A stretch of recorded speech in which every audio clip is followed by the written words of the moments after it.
You're watching NZOWN. Today we're joined by Marcel and Yvonne from Auckland-based group Battlecircus. Welcome, guys. Thanks. Thank you.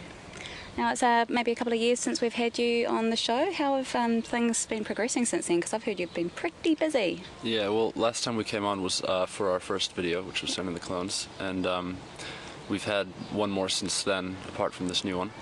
So, and yeah, this is our first big release now. So, well, our first real release.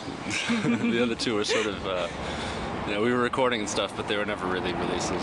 Yeah. Just sort of waffling about. So now we've gotten our act together. So when you say you've gotten your act together, what does that entailed? We've been quite busy just traveling. We played Australia twice, and we also played a music festival in Taiwan, and that was pretty awesome.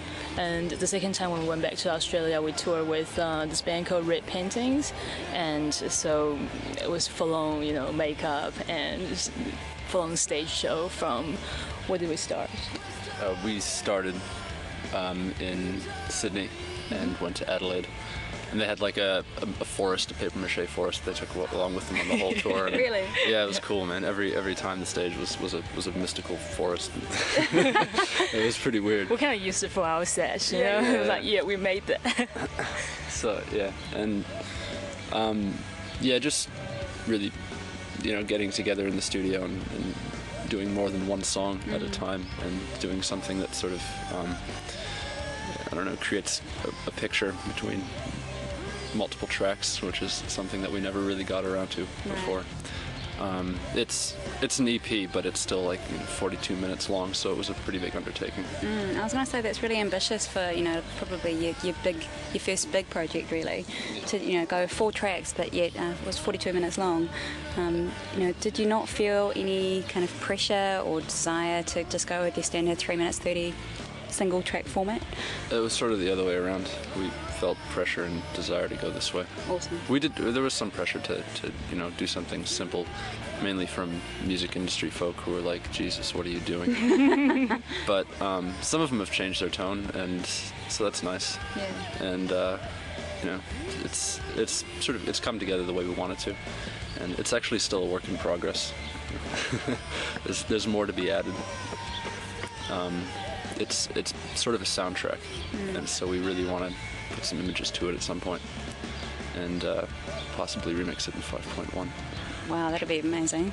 5.1, so the Half-Light Symphony is 5.1. Very theatrical, which is kind of leading me to my next question. You guys have a real theatric kind of sensibility about you, with sort of circus-like riffs and almost like a cabaret feel. Is that kind of the direction that you set out to sort of go in, or it was just more of an organic process? Yeah, well, it lends itself to the music. Yeah. And, who doesn't like dressing up every now and then? And makeup. Yeah.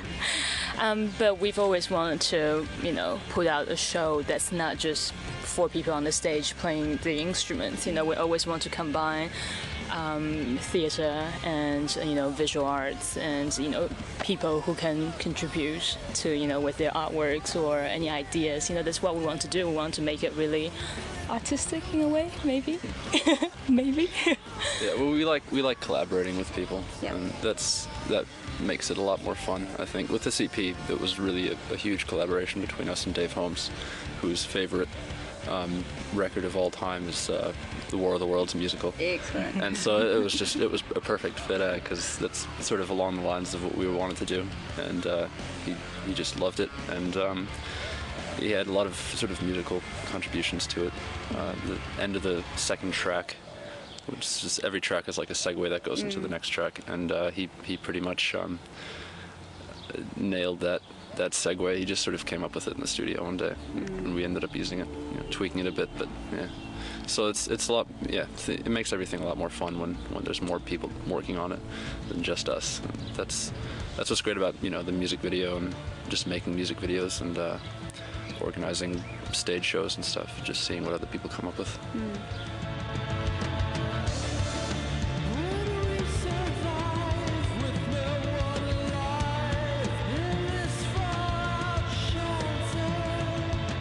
Now, the single Love in a Fallout Shout has been getting quite a bit of attention on Auckland station 95 BFM, and it's no doubt only a matter of time before the same happens around the rest of the country, especially since you've just released the video for that song. Now, I must say, beautiful video, and I'm not just sucking up to you. Like, I think it looks really, really slick, so congratulations. You must be feeling pretty good.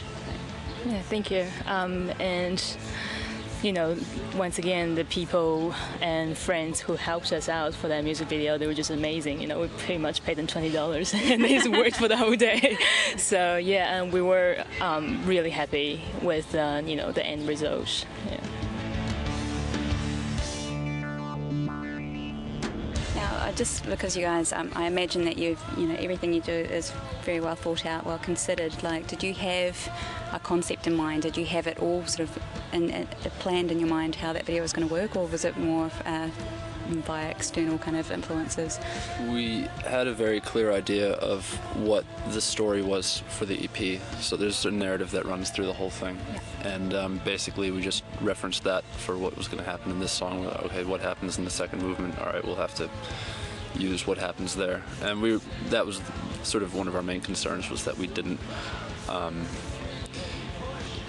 sort of go against the plot of the movement itself with the music video. So there was nothing in the music video that doesn't actually happen in the story in that point of the EP. Okay, cool. Basically, that's the part where everybody goes underground, and there's a lot of stuff that we left out of the music video because we had to cut the song down and stuff. But 3 minutes 30, was it? Yeah, from like 10 minutes or something. So there's a lot of stuff that got left out, but we want to sort of encompass that stuff later on with different mediums. Now give us a look at the EP, Half-Light Symphony. You've mentioned a couple of times in conversation there movements. Is it going along the lines of a kind of a classical styled recording? Yeah. It I can't remember how it happened now, but there's strings and stuff in there, and there's classical arrangements, and there's four parts, which is why we called it a symphony. But it sort of pushes the boundaries of what a symphony is at the same time.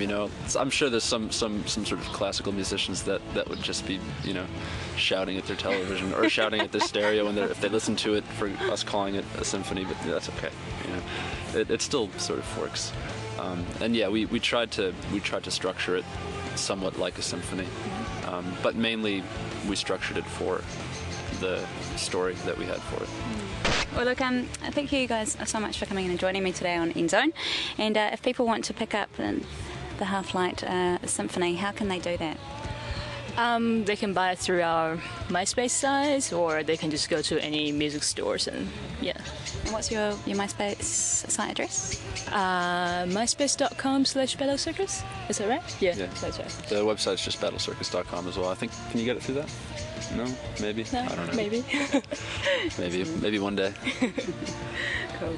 Yvonne and Marcel, thank you so much, and make sure you check out Battlecircus when they come to a town near you, because I'm sure that's going to be happening sometime soon.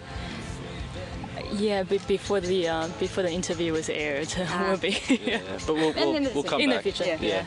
We'll keep making the rounds. Don't worry. You're watching NZOWN, and this is Battlecircus with Love in a Fallout Shelter.